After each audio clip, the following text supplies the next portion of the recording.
자, 2025년 이제 마지막 달 또 마지막 주일이 되겠습니다. 이제 내년 2026년에는 더욱더 또 아버지 하나님의 뜻을 잘 우리가 분별하고 바르게 나아갈 때에 많은 사람들이 또 더해지고 하는 그런 한 해가 될 수 있도록 말씀을 부지런히 읽고 듣고 또 기도하는 그런 가운데 성장할 수 있도록 하시면 고맙겠습니다. 자, 오늘은 우리가 요한복음 강해를 내년에 계속 이어지도록 하고, 오늘은 신약교회 검증하기라는 제목을 가지고 과연 신약교회가 어떤 발자취로 왔는 교회인지, 또 앞으로 또 해 나가야 될 교회, 바른 신약교회가 무엇인지, 사실 교회에 대한 그런 부분들은 많이 공부를 하지를 않았습니다. 왜냐하면은 늘 공부하는 그 말씀 안에서 그 안에서 신약교회가 주어지는 그 뜻이 다 들어있기 때문에 안 했는데, 오늘은 신약교회를 2026년에 이 신약교회에 어떤 신약교회가 바른 교회인지 사실은 검증을 하면서 다녀야 됩니다. 검증을 하고 내가 나가는 교회가 예수님께서 세우신 내 교회에 속해져 있는 교회인지, 이런 부분들을 모르고 다니는 분들이 굉장히 많습니다. 그럼 내 교회가 다니는 게 신약교회가 아니란 말이냐? 신약교회가 아니고 구약교회일 수 있기 때문에 그렇습니다. 왜냐하면 시대가 마지막 때이기 때문에 항상 검증해야 되는 부분들이 사실 많습니다. 내가 열심히 다녔던 교회가, 내가 열심히 그 교회에서 먹었던 양식이 예수 그리스도께서 전달하시고자 하시는 바른 양식을 먹지 못하고 계속 다니는 경우가 많습니다. 그런데 이 마지막 때에 하나님께서 많은 부분들을 보여주시고 또 이 미디어를 통해서 옳고 그른 거, 바른 거, 이런 것들을 다 드러내서 보여주셨기 때문에, 자, 그 판단의 몫은 각자 개인이 판단을 해야 됩니다. 어떻게 바른 교회 또 바른 진리인지, 내 신앙의 여정이 바르게 가는 건지, 이런 부분들을 검증하지 아니하고 판단하지 아니한다면은 2026년 한 해에도 또다시 내가 먹을 하나님의 말씀의 영적인 양식이 정말 내가 먹어야 될 양식인지, 내가 먹고 바르게 성장해야 될 하나님의 그 영적 양식인지를 모르고 계속 먹을 수가 있습니다. 그래서 그런 부분들을 몇 시간을 통해서 공부를 해야 되겠지만은 제가 몇 가지 간략하게라도 준비를 해서 오늘 한번 함께 살펴보도록 하겠습니다. 자, 교회 하면은 계시록에 나오는 7교회가 나오잖아요. 교회 하면은 7교회가 대표적인 교회인데, 우리가 서신서에 나오는 교회는 사도 바울이 세운 교회, 그렇죠. 예수 그리스도께서 직접 교회를 상관하는 그 교회는 요한계시록의 1장에서 3장까지 나오는 그 교회입니다. 그래서 요한계시록 1장에서 3장의 각 교회에 나오는 그 교회는 그리스도께서 사도나 대언자를 통하지 않고 직접적으로 말씀하시는 유일한 장면이다. 이렇게 보시면 되는 겁니다. 그래서 이것은 예수 그리스도께서 자신의 교회인 교회를 얼마나 개인적이고 또 개별적으로 돌보시는지를 확실하게 보여주는 것이 계시록에 나오는 교회다. 자, 거기에 보면은 교회가 나오기 전에 예수 그리스도, 예수님에 대한 그 소개 부분이 나오는데, 예수님이 어떤 모습으로 나오는지 나타내 보여주고 있습니다. 자, 예수님께서는 영광스러운 그리스도의 모습, 영광스러운 모습으로 등장을 하시잖아요. 그래서 부활하시고 승천하신 예수님의 그 모습이 바로 직접적으로 나온다는 겁니다. 그럼 왜 나올까요? 그게 교회와 관련이 있기 때문에 나오시는 겁니다. 자, 그런데 그 모습이 먼저 이 발을 한번 보시게 되면은 용광로에 단련된 빛나는 주석으로 이렇게 기록이 되어 있습니다. 자, 용광로에 단련된 빛나는 주석이다. 자, 이건 뭘까요? 바로 죄에 대한 심판을 상징하는 거예요. 그렇죠? 자, 눈은 불꽃 같잖아요. 예, 불꽃 같다고 하거든요. 이런 것은 모든 것을 꿰뚫어 보시는 전지전능하심을 나타내 준다는 겁니다. 예, 그리고 좌우에 날선 검이 나오는 그 예수님의 입, 이거는 교회를 깨우시고 책망하시고 위로하시는 하나님의 말씀이다. 예, 이렇게 이제 보시면 됩니다. 자, 그럼 교회의 정체성은 무엇인가? 금으로 만든 등잔대로 묘사가 되어 있죠. 그래서 이 교회는 등잔대로 이렇게 비유가 되는데, 이는 교회의 목적이, 자, 어두운 이 세상에서 복음을 전하고 또 진리를 전하면서 또 진리를 지키고 믿음을 지키고 이렇게 하는 세상의 빛의 역할을 바로 의미합니다. 등잔대. 그리고 그 등잔대 사이로 예수 그리스도께서 계시는 바로 그 등잔대가 상징하는 그 교회 사이에 예수님께서 계신다 하는 것, 이런 부분들을 우리가 알 수가 있습니다. 자, 그러면은 그 일곱 교회에서 별이라는 말이 나옵니다. 별, 일곱 별.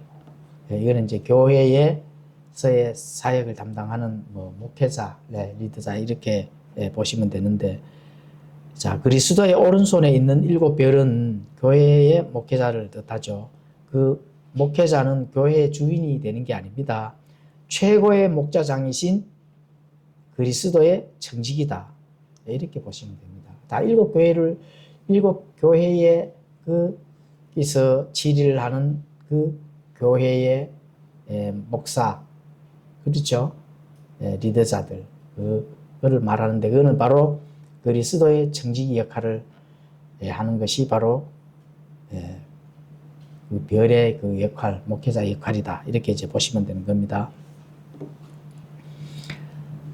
사실 이 목회자, 이 교회를 치리하는 사람들은, 가르치고 치리하고 이렇게 하는 그 교회의 리더자들은 하나님 앞에 반드시 엄중한 계산을 해야 됩니다. 굉장히 무거운 직무죠. 무거운 직무. 사실은 높은 데 앉아서 치리를 하니까 감투를 쓰고 어깨에 힘이 들어가는 그런 목사들이 많은데, 아직까지 계시록에서 예수님께서 어떠한 모습으로 함께 계신다 하는 걸 모르기 때문에 그렇습니다. 안다면은 본인이 엄중하고 무거운 결산을 예수님 앞에서 해야 된다 하는 거, 이걸 안다 하면은 대부분 두려움을 가지고 있을 겁니다. 왜냐하면은 이 마지막 일곱 교회의 그 역사를 보면은 예수님께서 어떻게 지금 직접 말씀하시는 건지를, 본인들이 입을 하면서도 높은 자리의 좌정에서 재판을 하는 그 감투의 역할을 하고 있다. 이렇게 보면 되는 겁니다. 그러면 그런 교회에 판단이 있을까요, 안 있을까요?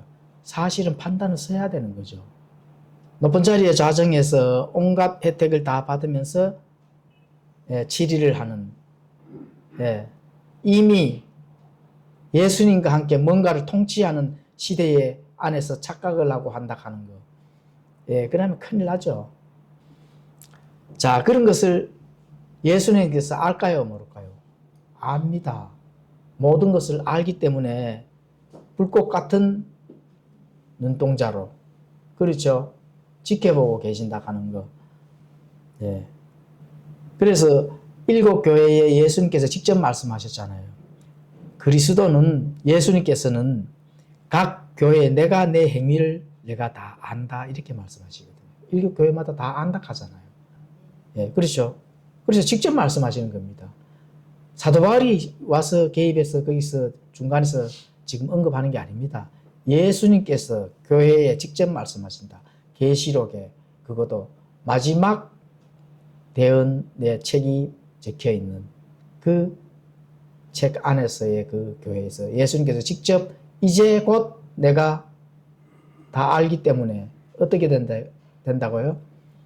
용광로에 같은 그 발자취로 심판을 하겠다는 겁니다. 그래서 불꽃 같은 눈으로 교회의 은밀한 생각과 동기, 영적 상태, 이런 것들을 완벽하게 파악하고 계시다는 겁니다. 그래서 그러한 부분들을 안다면은 굉장히 무거운, 또 심중하게 신앙의 여정을 가야 된다 하는 거. 물론 거기에 목사나 목회자나 리더자뿐만 아니고 개인도 다 적용이 되는 겁니다. 그 안에 속해져 있기 때문에. 그렇죠. 자, 교회를 향한 주님의 사역이 과연 어떤 것인가 한번 살펴보도록 하겠습니다. 주님은 교회를 단순히 지켜만 보시는 것이 아니라 적극적으로 개입하고 계신다. 현재도 적극적으로 개입하고 계신다 하는 거. 이거 반드시 우리가 기억을 해야 됩니다. 왜냐하면 7교회를 한번 살펴보면은 그렇게 기록이 되어 있습니다. 자, 칭찬과 격려하는 교회가 나오잖아요. 그렇죠. 고난 속에서 믿음을 지킨 교회. 또 그 어려운 가운데서도 참된 복음을 전하고 예수님의 몸을 세우고자 하는 그 교회. 주님의 재림, 또 주님께서 이 땅에 와서 앞으로 해야 될 그 사역에 대한 기다리는 그런 신앙의 여정을 간 그 교회. 어떤 교회예요? 스마나 교회, 빌라델비아 교회는 예수님께서 칭찬을 하셨다는 거예요. 예수님께서 직접 칭찬을 하신 거예요. 그렇게 직접 통치를 하신다, 교회를. 그리고 책망과 징계도 하셨다 하는 거. 그렇죠? 첫사랑을 버리거나 세상과 타협하거나 미지근한 상태를 엄중히 경고를 하셨다. 그렇죠? 에베소 교회, 버가모 교회, 도아디라 교회, 라오디게아 교회. 그렇죠? 그리고 우리 주님께서는 미지근함에 대한 강력한 경고를 내렸습니다. 바로 그게 마지막 교회거든요. 라오디게아 교회잖아요.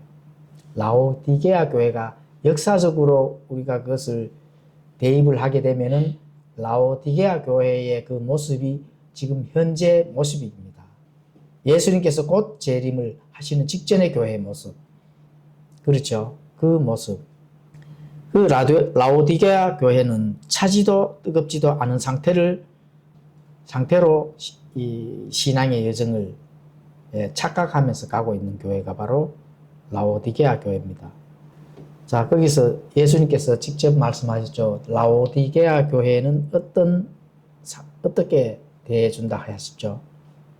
미지근하니까, 차갑지도 뜨겁지도 아니하니까 주님의 입에서 토해낸다는 겁니다. 그렇게 강력하게 경고를 하시는 거거든요. 자, 현대 많은 보수적 성경적이라는 교회들이 실제로는 세속화되고 미지근한 상태를 현상 유지를 하고 있다는 겁니다. 현상 유지하면 마지막에는 뭐가 와요? 결국 심판이 오는 거죠. 라오디게아 교회는 특히 엄청나게 부자 교회입니다. 먹고 마시고 사고 팔고 교회가 외적으로 부흥이 잘 되고 지장이 크니까 부자 교회가 맞죠. 그 교회는 어떻게 됐을까요? 예수님에게 버림받은 교회, 토해버려졌는 교회입니다.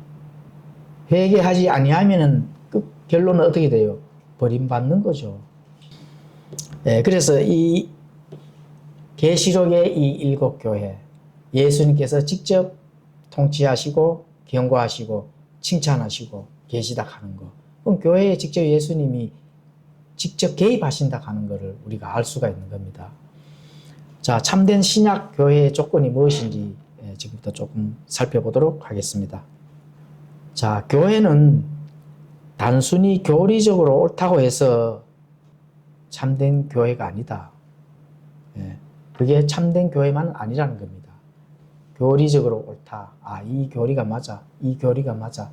그걸 따지기 전에 예수 그리스도를 향한 그 첫사랑, 순종, 내 삶에 합당한 그 길을 가는 그것이 바로 실제 삶에서 나타나야 된다 하는 거예요. 우리가 항상 강조하는 게 그거잖아요. 그렇죠? 내 아는 것과 지식과 나누는 것이 머리에만 나눠가지고는 될 것이 아니다 하는 거. 그 삶이 중요하다는 하는 게 굉장히 예수님께서 직접 통치하시면서 그거를 경고를 하시고 계십니다. 자, 그거는 죄와 첫째 타협하지가 않아야 되겠죠. 죄와 타협하면 안 된다. 또 삶 속에서 인간이 죄를 안 지을 수는 없거든요. 자, 그렇게 됐을 때 주님께서 책망을 하시게 되면은 즉각적으로 회개할 수 있는 그런 준비된 자가 되어야 된다. 예. 또 거룩함을 추구해 나가야 됩니다. 거룩함. 그런 교회만이 주님께서 인정하시는 등장대의 자격을 유지할 수가 있다. 예, 그렇죠. 죄와 타협하지 않도록 노력을 해야 됩니다. 예, 유혹에 말려 들어가면 절대로 안 된다고 하는 거예요. 또 내가 실수로 또는 연약함으로 또 실족되고 이렇게 해서 뭔가 부적절하고 부실하던 게 있다고 하면 즉각 회개를 하고 거룩함을 추구해 나간다 하는 그런 것들을 사실 그 교회에서 추구를 하고 가르쳐야 됩니다. 그런 것들을 가르치지 않는 그런 교회, 그건 신약교회 조건이 될 수가 없다는 겁니다. 그래서 예수님께서 인정하는 그 등장대의 자격이 바로 거룩함에 있다는 거. 이게 굉장히 중요한 겁니다. 교회가 겉모습만 교회다우면 안 된다는 거예요. 다시 말하면. 예수님께서 직접 살아있는 그 통치 아래에 있는가, 이게 중요한 겁니다. 예수님께서 이 교회를 직접 통치를 하는가, 이거를 잘 살펴봐야 된다는 거예요. 그래서 그런 것들을 엄격하게 되돌아보고 실제로 검증을 해야 된다. 교회 전체에서 이 교회가 정말 내가 바른 신약교회에 속해져 있는지를, 그렇죠? 하나님께서 전달하고자 하시는 그 가치를 정확하게 전달하고 또 그렇게 나아가는 교회인지를 검증을 해야 된다고 하는 거예요. 이게 굉장히 중요합니다. 자, 그러면 예수님의 통치 아래에 있는 신약교회는 무엇인가? 사실 교회의 지도자들, 리더자들, 목회자로부터 시작한다고 하는 거예요. 이거 굉장히 중요합니다. 그래서 아무리 바른 판단, 바른 분별하는 각자 개인의 성도들이 가지고 있는 그 신앙적 마인드도 중요한데, 교회의 리더자나 목사나 또 지도자들이 그 변하지 않으면은 교회도 변하지 않는다고 하는 거예요. 이게 굉장히 중요합니다. 그래서 목회자는 그리스도의 청지기로서 교회 내에서 일어나는 모든 일에 대해 하나님 앞에 반드시 결산을 해야 됩니다. 책임을 져야 된다는 거죠. 그래서 그만큼 중요하기 때문에 내가 어디에 매달려서 신앙생활을 했는지 이것도 또 중요하고, 또 교회를 치리해서 나가는 목사도 많은 것들을 모아서 그 일들을 주님 앞에서 결산을 해야 된다. 이게 굉장히 중요하다. 그렇죠? 그래서 교회가 세속화되거나 미지근해졌다면은 그 지도자는 회개를 하고 자신의 삶을 돌아봐야 된다고 하는 거예요. 또 자신의 잘못을 인정해야 된다고 하는 거예요. 그런 것들은 사실 분별을 해야 되거든요.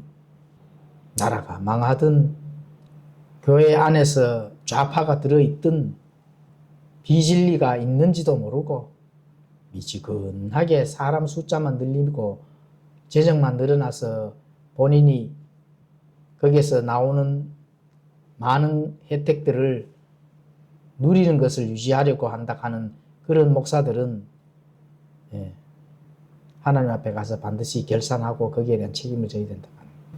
왜 이 세상이 비진리, 그렇죠? 비진리, 또 세속화되어져 가야 되는 건지는 당연하게 그렇게 해야 거기에 따르는 사람들을 분리할 수가 있기 때문에 그렇습니다.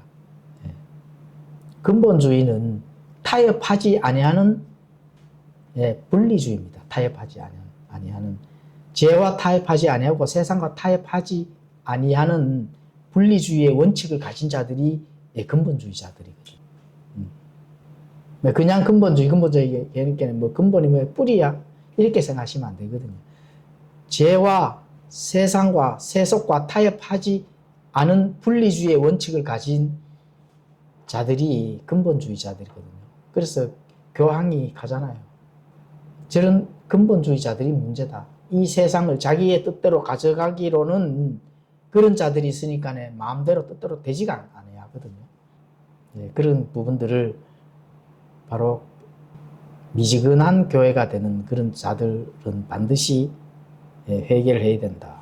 돌이켜야 된다. 그래야 버림받지 않는다 하는 거. 자, 지도자가 거룩함에서 멀어져 가는데도 회개나 잘못을 인정하지 않는다면은 그 교회는 바로 예수 그리스도의 통치 아래 있지 아니하다 하는 거. 이거 반드시 기억을 해야 됩니다. 성도들이 기억을 해야 되거든요. 우리가 뭐 어떤 공동체든지 성도가 사실 첫째 똑똑해야 됩니다. 목사가 똑똑하니까 성도가 사실 똑똑한 게 아니거든요. 성도들이 먼저 사실은 똑똑해야 됩니다. 왜냐하면은 성도들이 똑똑하지 않으면은 교회의 리더자들, 그렇죠? 목사들은 그냥 거기에 따라가는 겁니다. 국가도 한번 봐보십시오. 국가도 지금 잘 아시잖아요. 그렇죠? 이 국가가 좌파 전체주의, 불법이 성행하는데도 조용하잖아요. 그 이재명의 그 지지도를 한번 봐보시라고요. 저 정도 같으면은 거의 10%대도 안 나와야 돼, 원칙은. 맞죠? 그런데 50% 이상 그대로 나온다 하는 거, 이 대한민국 국민들이 정신 상태가 완전히 맛이 갔다는 거거든. 그 똑같습니다. 교회도 똑같습니다. 교회도 사실은. 그런 부분들을 잘해서 우리가 그런 무지함에서 벗어나려고 하는 거는 부지런히 하나님의 진리의 말씀을 연구하고 각자 개인별로도 탐구를 해야 됩니다. 모르면은 타협할 수밖에 없어요. 모르니까. 왜 종교인들이 생겨났는지 아닙니까? 하나님의 말씀을 모르니까 종교 생활을 해야만 만족을 느낄 수 있기 때문에 그런 거거든요. 알면은 종교 생활 그 자체가 추하다 하는 게 대번 느낄 수가 있어요. 모르면은 종교 생활이라도 해서 자신에게 만족을 느끼는 뭔가 하나님께서 알아주게 된다. 그게 종교인입니다. 자, 철저한 정직과 회개가 있어줘야 된다 하는 거. 신약교회 성장은 잔인할 정도로 정직함에서 시작되는 겁니다. 세속주의에 탈피해야 되는데 세상과 버타면은 안 된다. 세상과 우정을 나누면 안 된다는 거죠. 이런 거는 하나님의 원수 되는 것임을 깨달아야 된다. 또 가벼움, 그냥 즐기는 거, 이런 거 안 된다 이겁니다. 그리고 영적인 진실성을 회복해야 된다. 그리고 숫자에 대한 집착, 전통, 실용주의, 사람의 생각을 따랐던 인본주의를 회개를 해야 된다. 그렇죠. 그리고 오직 하나님의 말씀으로 돌아가야 된다. 다른 개혁주의도 하나님의 말씀으로 돌아가야 된다고 항상 해요. 항상 하는데 참 그거 아이러니하죠. 하나님의 말씀으로 돌아가야 된다 하면서 신앙의 그것을 구석을 살펴보면은 종교 생활을 하는 거거든요. 참 그게 문제가 되는 겁니다. 자, 교회는 엔터테인먼트가 아니다. 젊은 청년들을 붙잡기 위해 오락 프로그램이나 연예인, 수강 교습소, 이렇게 이제 재미와 게임으로 시간을 보내는 것은 성경에 전혀 없는 근거다. 이렇게 볼 수가 있습니다. 인본주의 방식이 되는 거죠. 지금 요즘 교회에 오락 프로그램 많잖아요. 젊은 청년들을 잡기 위해서. 젊은 청년들한테 하나님의 말씀 가지고 하면은 지루하게 느껴지는 거거든요. 근데 원칙은 하나님의 말씀에 푹 빠져 살아야 되는 게 원래 청년들인데, 그렇게 되지 못한 게 굉장히 안타깝죠, 시대가. 자, 제대로 된 복음의 제시를 해줘야 된다. 그리고 침례 확인 없이 교인 수를 늘리다 보니 그렇게 되는 겁니다. 자, 침례는 여기서는 성령 침례입니다. 구원의 확신이 없기 때문에 구원 받아도 그만, 안 받아도 그만. 물론 구원 받기를 원하겠죠. 그런데 구원 받을 수 있는 확신된 제대로 된 그 복음을 제시를 해야 되는데 그렇게 하지를 않잖아요. 그렇죠? 그러니까 구원받지 못한 사람들하고 섞이게 되고 또 그런 자들의 그 숫자를 관리를 해야 되니까 어떻게 돼요? 교회가 엔터테인먼트 비즈니스 장으로 이제 전락을 했는 겁니다. 자, 젊은 청년들의 영적 상태가 좋지 않는 것은 물론 교회의 목사들이 다 책임을 져야 되거든요. 그런데 아이들이 세상 문화에 빠져 있거나 미지근한 신앙을 갖게, 요새 젊은 청년들이 미지근하죠. 전혀 너무 이 세상의 그 미디어 발달로 인해 가지고 세상에 좋은 것들, 눈으로 보기에 좋은 것들이 듬뿍 담겨져 있기 때문에 성경책 하나님 말씀 이거는 우습게 보일 겁니다.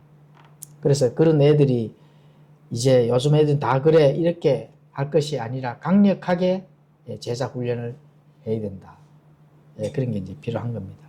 정말 진리의 참된 복음의 그 말씀들을 가지고 미래에 대한 그 모든 책임을 너희들한테 돌아간다 하는 거, 이런 것들을 잘 가르쳐야 됩니다.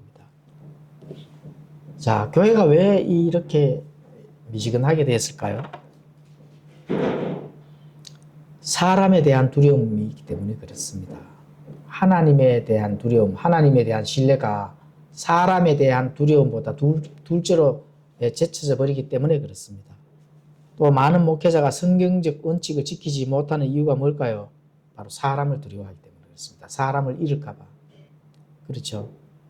사람보다 누구를 두려워해야 돼요? 하나님을 두려워해야 돼요. 하나님을 두려워해야 된다.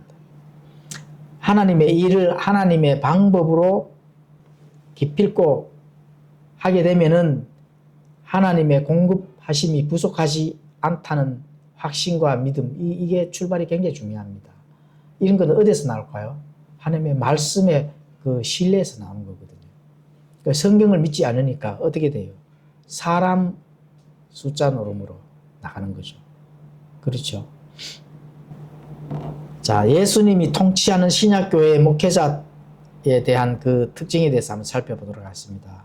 물론 개인 믿음, 개인 신앙도 같습니다. 자, 인간의 전통보다 성경을 유일한 권위로 믿는 사람이 중요합니다. 목사도 마찬가지입니다. 교단의 전통, 인간의 전통, 이런 것들을 세우는 것보다 뭐를 세워야 돼요? 성경의 권위를 유일하다. 이렇게 성경의 유일한 권위, 이 성경을 바로 믿는 그런 목회자가 중요하다는 겁니다. 성경 중심적인 그런 목회자가 중요하다는 거죠. 물론 개인 신앙도 마찬가지입니다. 개인 성도들도 성경이 바로 최종 권위다 하는 거, 이걸 사실은 믿어야 되거든요.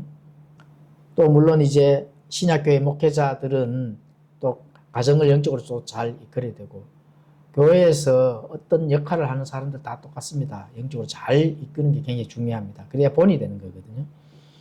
자, 목사들이 실용주의, 무엇이 효과적으로 교회가 부흥이 잘 될 것인가, 사람들을 많이 끌어모을 것인가, 이것이 중요한 게 아니라는 겁니다.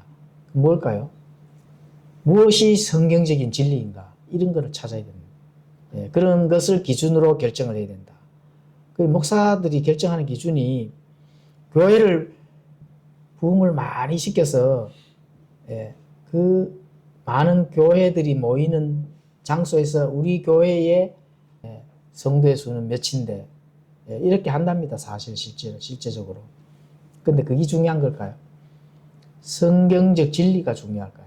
어떤 기준으로 판단을 해야 돼요? 이런 것들에 대한 부분들, 그런 것이 들통이 난다면은 그 교회는 예수님이 통치하는 교회가 아니다 하는 거.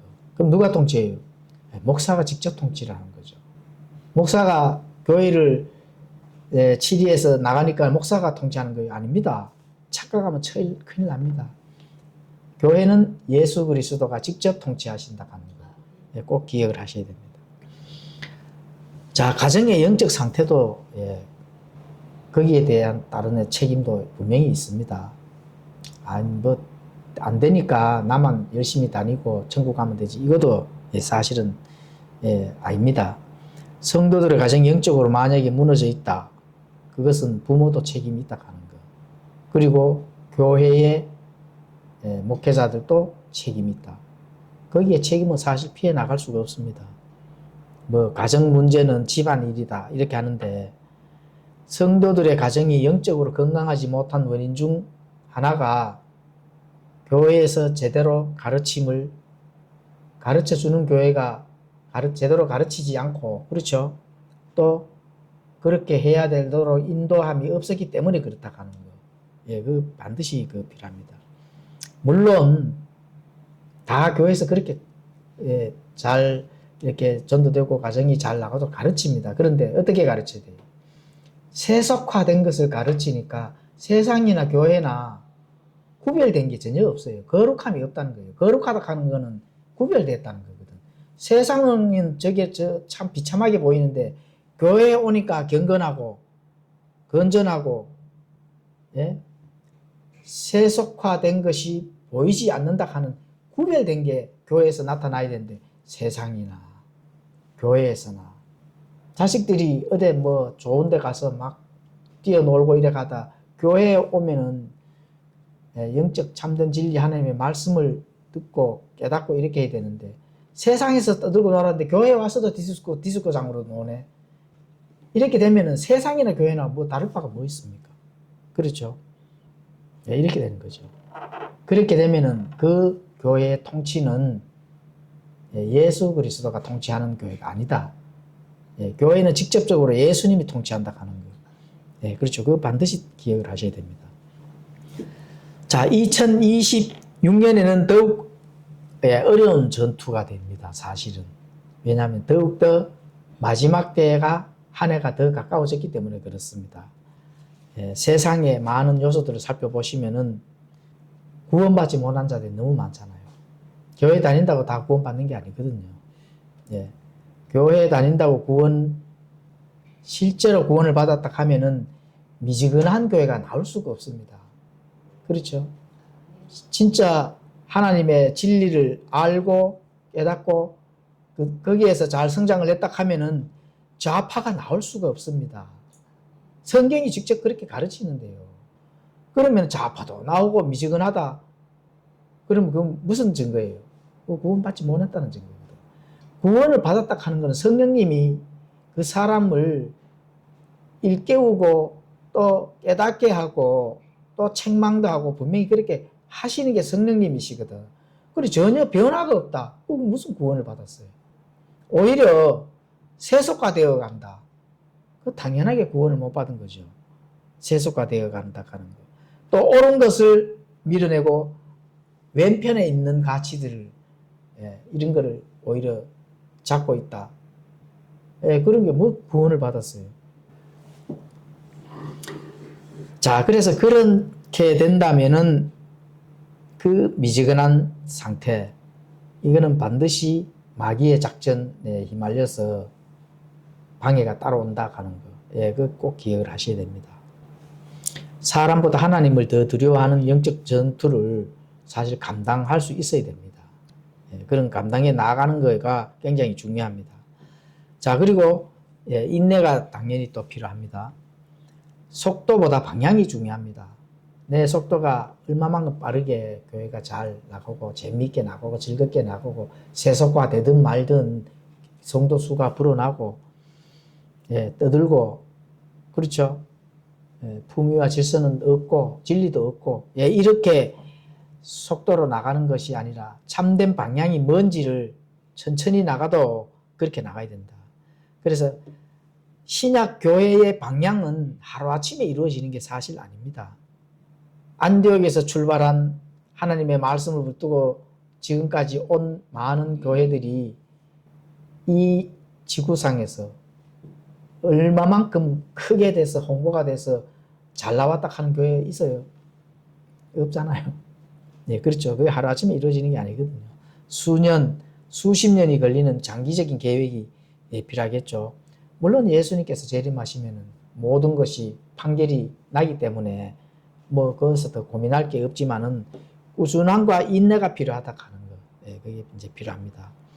그리고 하나님께서 반드시 도와주신다 하는 걸 확신을 해야 됩니다. 성경적 원칙을 지키는 교회가 반드시 큰 교회가 아닐 수가 있지만 하나님의 영적인 복과 도우심을 많이 받는 그런 교회가 된다 하는 거, 이거 꼭 확신을 해야 됩니다. 그래서 제가 항상 강조하는 거는 영적 자원들을 강조하잖아요.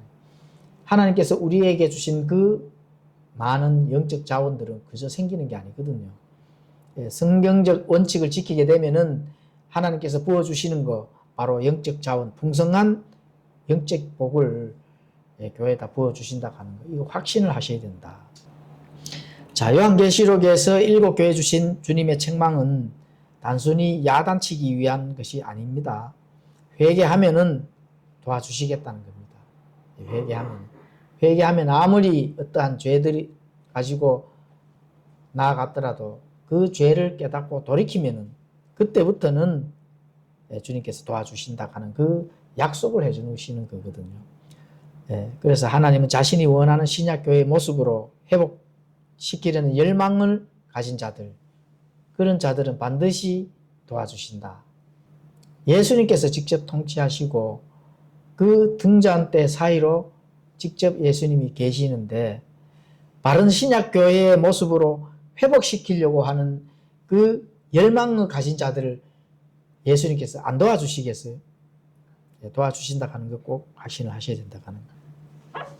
자, 그리고 진실된 리더자와 그 진실된 지체자들이 되어야 된다 하는 겁니다. 추종자, 어떤 누구를 추종한다, 이런 추종자가 아니라 진실된 리더자가 21세기에 배교, 세속화의 그 흐름에 휩쓸리지 아니한다 하는 거. 그렇게 정직함, 진실, 이런 양심이 성령님께서 진리를 풍성하게 무한하게 부어주신다 하는 거. 그 반드시 기억을 하셔야 됩니다. 그래야 이제 다가올 다음을 준비할 수가 있는 겁니다. 그 다음은 예수님께서 재림하고 주님을 만나고 그 다음에서 예수님과 함께 어떻게 우리가 해야 될 것인지 이런 걸 준비할 수 있는 성도가 되어야 된다. 그렇죠. 사람의 눈치를 안 보고 반대가 있어도 하나님의 뜻을 끝까지 관철하는 영적 기준이 서 있는 그 사람이 중요하다는 겁니다. 사람의 눈치를 보고 세속의 눈치를 보고 하나님의 뜻은 살짝 제껴 놓는 자들은, 그런 자들은 타협할 수 없는 거다. 그리고 하나님의 뜻이라면은 끝까지 관철하는 그런 영적 기준이 바로 서 있는 사람, 그런 사람들의 교회의 모습이 예수님께서 도와주셔서 이제 마지막 때에 강력하게 강한 교회가 될 수 있는 그런 것이 될 수 있다고 하는 거, 이걸 꼭 기억해 주셨으면 좋겠습니다. 자, 사도행전 2장 42절을 읽고 마치도록 하겠습니다. 그들이 사도들의 교리와 교제 안에 확고히 머물고 빵을 떼며 기도하니라. 이 사도들이 이제 모여서 교회의 첫 출발에서 어떻게 교회의 모습을 갖추는 것을 우리에게 전달해 줍니다. 교리 또 교제 안에서 확고히 머문다.